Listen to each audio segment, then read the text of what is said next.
Okay friends, नमस्कार।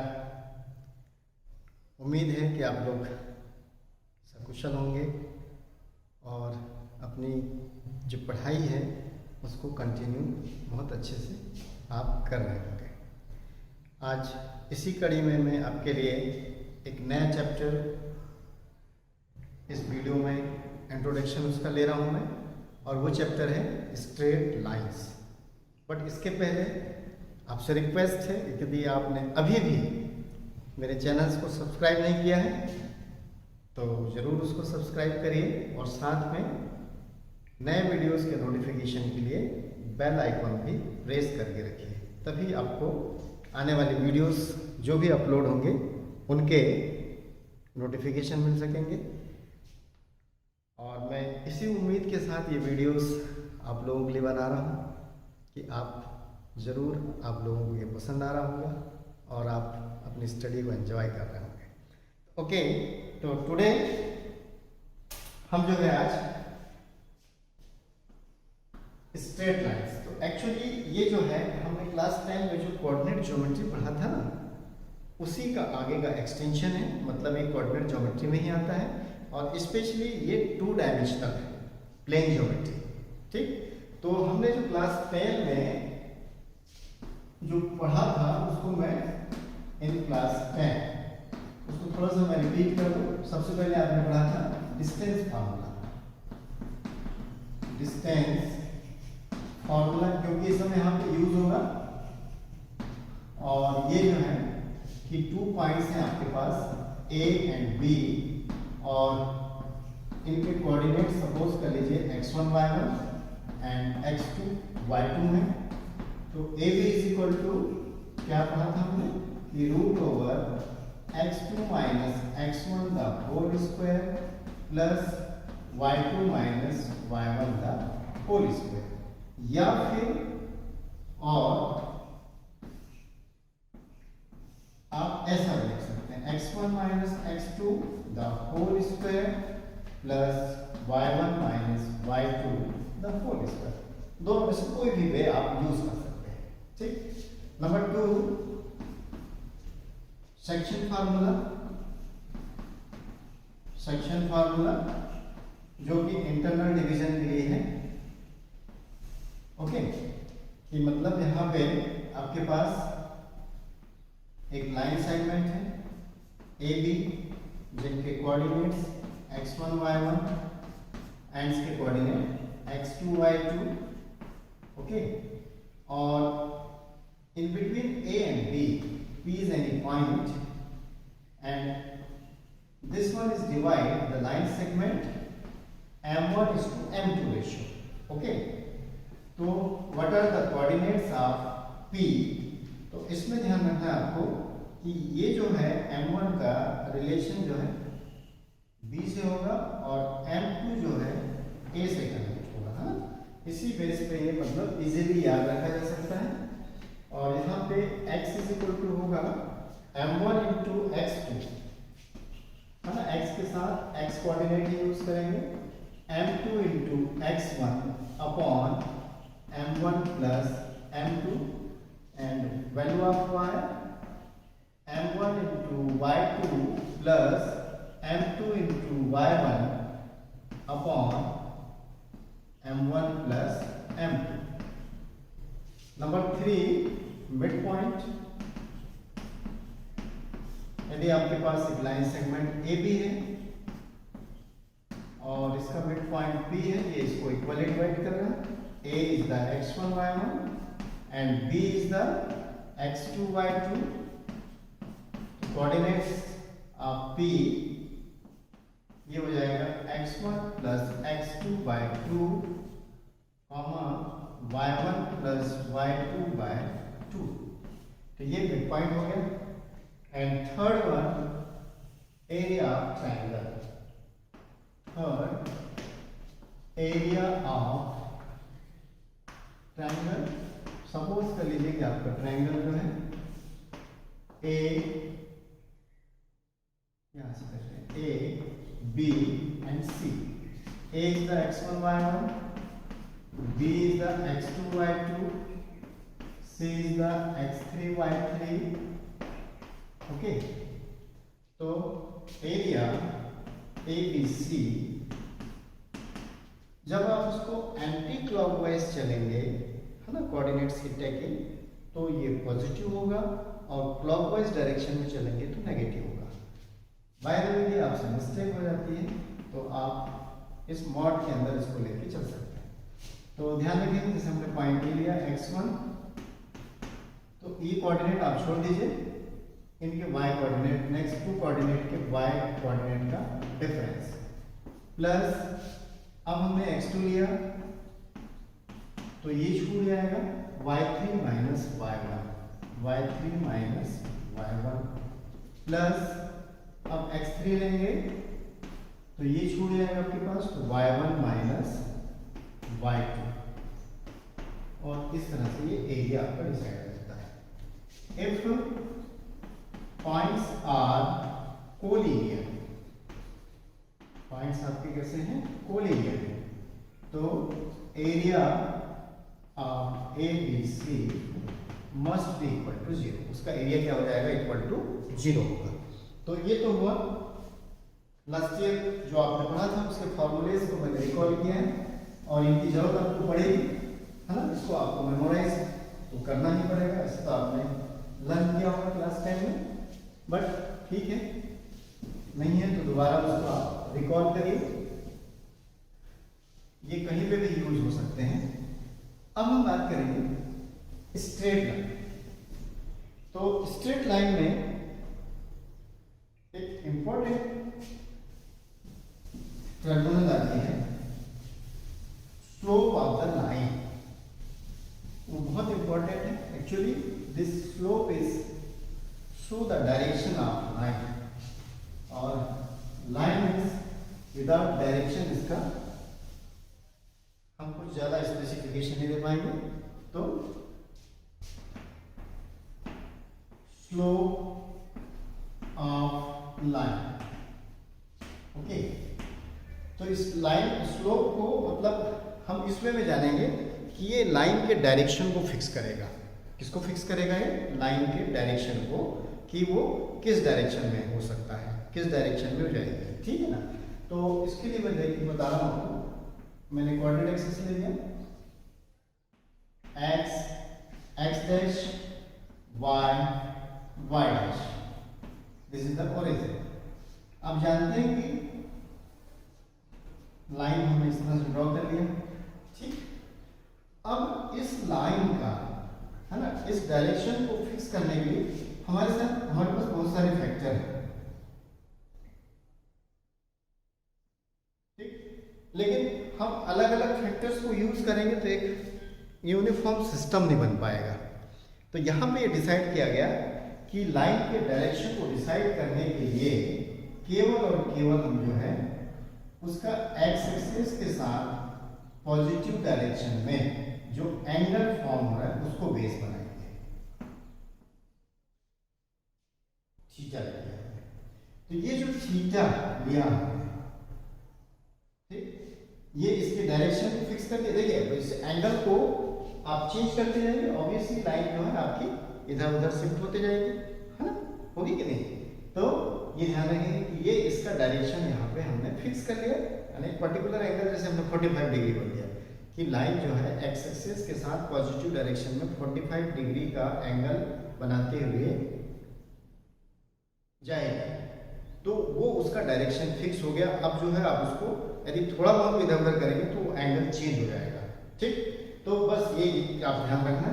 तो ये जो थीटा है इसकी tangent value, tan of theta, जिसको जनरली हम m से रिप्रेजेंट करेंगे, यही जो है स्लोप और ग्रेडियंट ऑफ लाइन, यही क्या होगा, स्लोप या ग्रेडियंट ऑफ द लाइन होगा। आई थिंक बात समझ में आ रही है आपको कि देखिए क्वाड्रेंट ज्योमेट्री में विदाउट एक्सेस कुछ नहीं है कि नहीं। तो एक्सेस डिसाइड लेने के बाद ही किसी चीज को हम लोकेलाइज या फिक्स कर सकते हैं। तो तो first we draw the axis, और उसमें हमने एक लाइन ले ली। इस लाइन के डायरेक्शन को फिक्स करने के लिए हमने जो बेस बनाया, वो बेस क्या है, angle with x axis in positive direction. ठीक, तो ये डायरेक्शन का एंगल हो गया, और इस डायरेक्शन एंगल का टेंजेंट वैल्यू यानी tan वैल्यू, जिसको इन जनरल हम इस चैप्टर में यहाँ पे m से रिप्रेजेंट करेंगे, ही जो है स्लोप ऑफ द लाइन है। I think it is clear. ठीक, अब जो है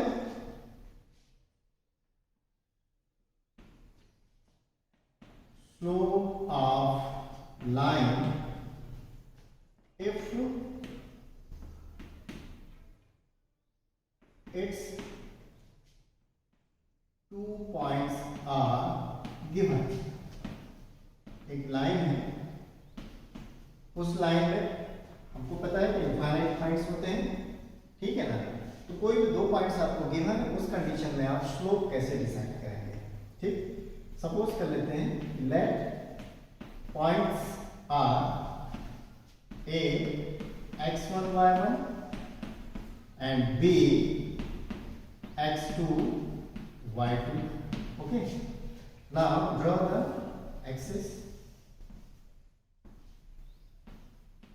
y dash x dash, this is the origin। अब लाइन मैंने ऐसे ड्रॉ कर ली, कोई भी ड्रॉ कर ली मैंने। ओके, ये थीटा एंगल हम सपोज कर लेते हैं, और इसके जो 2 पॉइंट्स हैं, मान लीजिए ए है और ये जो पॉइंट है आपका बी, आपको गिवन है। Okay, coordinate of A x1 y1 it is given, and coordinate of B x2 y2। अब जो है यहां से परपेंडिकुलर फॉल किया। ठीक, ये परपेंडिकुलर सपोज कर लें, एंड इसको पी ले लेते हैं, यहां से इसमें परपेंडिकुलर फॉल कर दिया, इसको हमने आर ले लिया। तो देखिए, ये दोनों लाइन एक्स एक्सिस के परपेंडिकुलर मींस पैरेलल होंगे, और उस पे जब हम ये परपेंडिकुलर फॉल करेंगे तो वो इसके पैरेलल हो जाएगी। तो ऑब्वियसली ये दोनों एंगल आपके सेम होंगे, तो ये भी थीटा हो गया आपके पास। अब देखिए, ये पूरा लेंथ आपका कितना है, y2 है, और ये लेंथ आपका कितना है, इसके इक्वल होगा, और ये y1 है। ठीक, तो ये वाला डिस्टेंस क्या हो जाएगा, y2 माइनस y1। ये डिस्टेंस कितना हो जाएगा, y2 माइनस y1। सिमिलरली यहां से लेके ये n तक का डिस्टेंस आपके पास क्या है, x1 है, x कोऑर्डिनेट, और यहां से लेके p तक का डिस्टेंस ये आपके पास x2 है। तो ऑब्वियसली np कितना हो जाएगा, x2 minus x1, x2 minus x1। अब जब हमने ये डिसाइड कर लिया, तो हमको क्या चाहिए, स्लोप चाहिए, और स्लोप क्या है, tan थीटा है कि नहीं। अब देखिए, इस राइट ट्रायंगल में ये परपेंडिकुलर है और ये बेस है, हम tan थीटा निकाल सकते हैं। ओके, तो वही चीज हम यहाँ पे फॉलो करेंगे।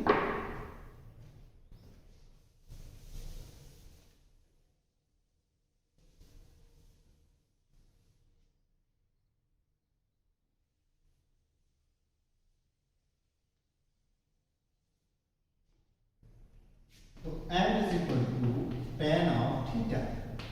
तो ये देखिए, ये आपके पास बी आर है, perpendicular B R, and base है ए आर। तो B R means y2 minus y1, एंड A R means x2 minus x1।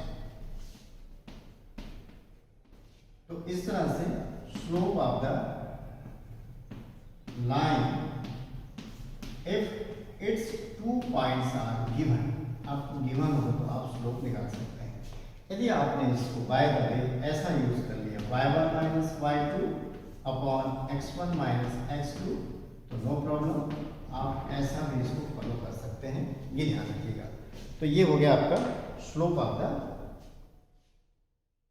Line when the it's 2 points are given. अब इसके बाद हम बात करेंगे angle between the two lines.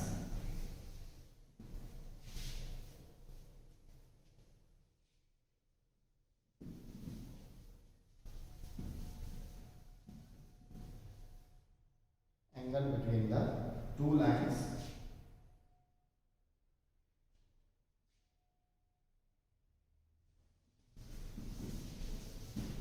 बहुत इंटरेस्टिंग चैप्टर है, आसान है कि नहीं? एक बार आपको कॉन्सेप्ट समझ में आना चाहिए।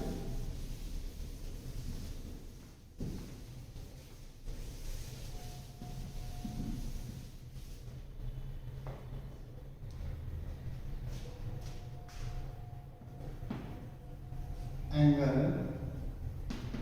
Between the to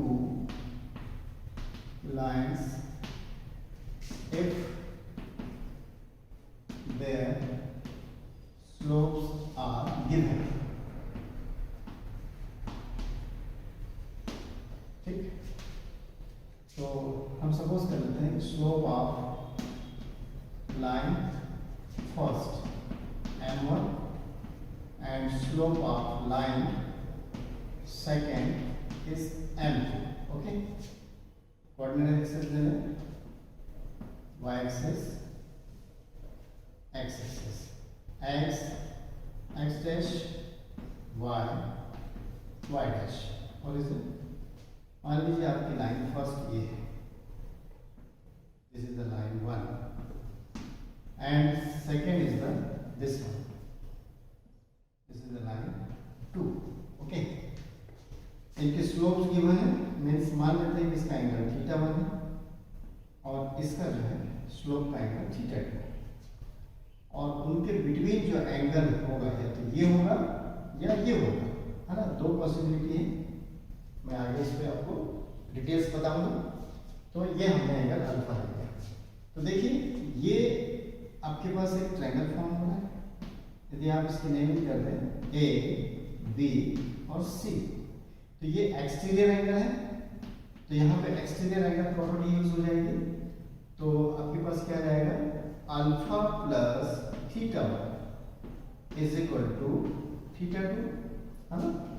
this is the exterior angle is equal to the opposite interior angle of the triangle. हमको तो अल्फा निकालना, θ1 को शिफ्ट करेंगे, तो alpha is equal to θ2 minus θ1। अब इसमें हम बोथ साइड tan, तो tan of alpha is equal to tan of θ2 minus θ1। अब यहाँ पे ट्रिग्नोमेट्री का फॉर्मूला यूज हो रहा है, tan a माइनस b, तो ये हो जाएगा tan θ2 माइनस tan θ1। यदि आपने नहीं पढ़ा है तो इसको आप ट्रायंगल चैप्टर, ट्रिग्नोमेट्रिक चैप्टर से देख सकते हैं। 1 प्लस tan θ2 इंटू tan θ1। अब ये हमने m1 m2 लिया हुआ है, m1 क्या हो जाएगा tan θ1 और ये हो जाएगा tan θ2। ओके, तो ये आ गया m2 minus m1 upon 1 plus m2 m1, तो ये tan अल्फा की वैल्यू। अब इसमें बात आती है कि कौन सा एंगल इसमें डिसाइड होगा। तो यदि आपको इनके बीच में जो एक्यूट एंगल फॉर्म हो रहा है उसको डिसाइड करना है, तो आप इसमें मॉड लगा दीजिए, m2 minus m1 upon 1 plus m2 m1। तो हमको पता है कि एक्यूट एंगल के लिए टेंजेंट हमेशा या tan की वैल्यू हमेशा पॉजिटिव होती है। ओके, तो ये आपका एंगल्स को डिसाइड करने का मतलब between the two lines formula हो गया। अब यहीं से हम कुछ कंडीशन देखेंगे। इफ लाइंस आर पैरेलल, यदि ये लाइन पैरेलल है तो क्या होगा। ओके, ऑब्वियसली जब लाइन पैरेलल हो जाएंगे, मैं जनरल फिगर बना दूं लाइक दिस, तो इनके दोनों के स्लोप सेम हो जाएंगे। और directly m1 is equal to m2 हो जाएगा, है ये। मान लीजिए थीटा 1 है, ये थीटा 2 है, पैरेलल है, तो क्या हो जाएगा m1 is equal to m2। ये तो हमने यहाँ से डिसाइड कर लिया। हम चाहें तो यहाँ से भी डिसाइड कर सकते हैं। और यहाँ से कैसे डिसाइड होगा देखिए,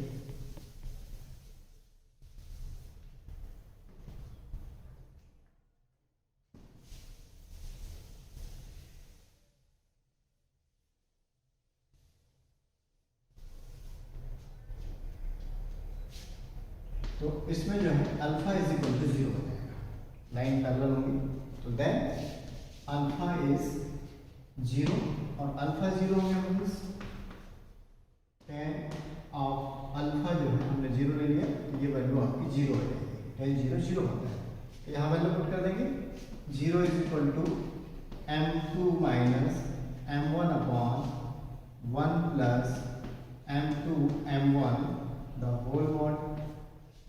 ये यहाँ से 0 इज इक्वल टू मॉड को आप दोनों में डिस्ट्रीब्यूट कर दीजिए, ये आ जाएगा 1 plus m2 m1 the whole mod, ये क्रॉस होकर 0 आ जाएगा, तो फाइनली आपके पास आ गया m2 माइनस m1। अब ये दोनों का डिफरेंस 0 है, तो मॉड हटा दीजिए आप, तो यहाँ से आपको मिल जाएगा m1 is equal to m2। ये आपके पास पैरेलल की कंडीशन आ गई, जो पहले भी हमने देखी।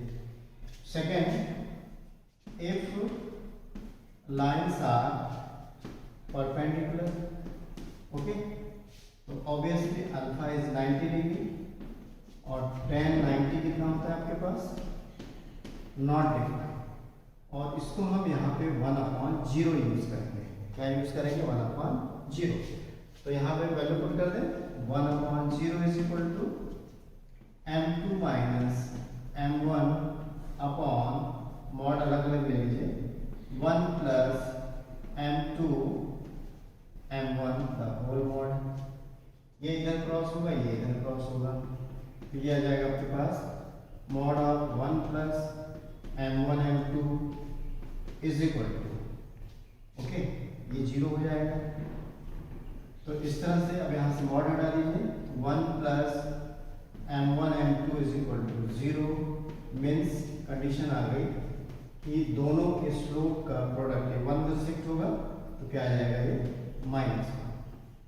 तो लाइन यदि परपेंडिकुलर है, ये चेक करना है, दोनों का स्लोप निकाल लीजिए, और स्लोप का प्रोडक्ट यदि -1 आता है तो लाइन्स आर परपेंडिकुलर, यदि स्लोप इक्वल आते हैं तो लाइन्स आर पैरेलल।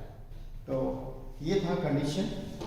अब उसके बाद एक लास्ट कंडीशन की collinearity of the line, 3 points, okay.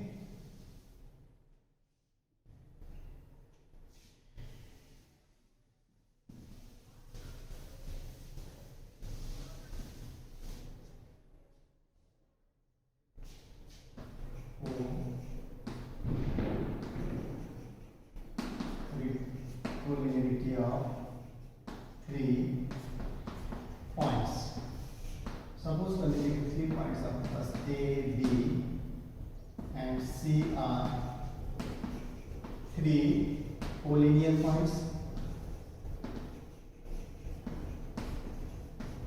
Okay, अब देखिए इसका हम डायग्राम सिचुएशन देखें,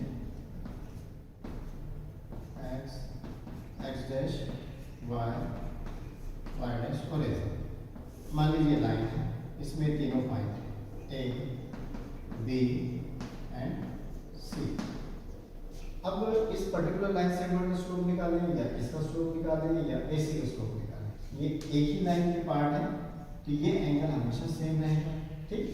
तो पॉइंट्स कोलिनियर होंगे, then slope of AB is equal to slope of BC या is equal to slope of AC, okay. ये ध्यान रखें। तो क्या करें आप, 3 पॉइंट हैं, तो कोई भी 2 लाइन सेगमेंट के आप स्लोप निकाल लीजिए। If they are equal then your declaration is points are collinear. तो डियर फ्रेंड्स, आज की वीडियो में इतना ही। इसे आप देखिए, समझने का प्रयास कीजिए और साथ में यदि आपने चैनल को सब्सक्राइब नहीं किया है तो सब्सक्राइब भी करिए, साथ में बेल आइकॉन भी प्रेस करके रखिए ताकि नए वीडियोस आपको नोटिफिकेशन मिलता रहे। तो ऑल द बेस्ट।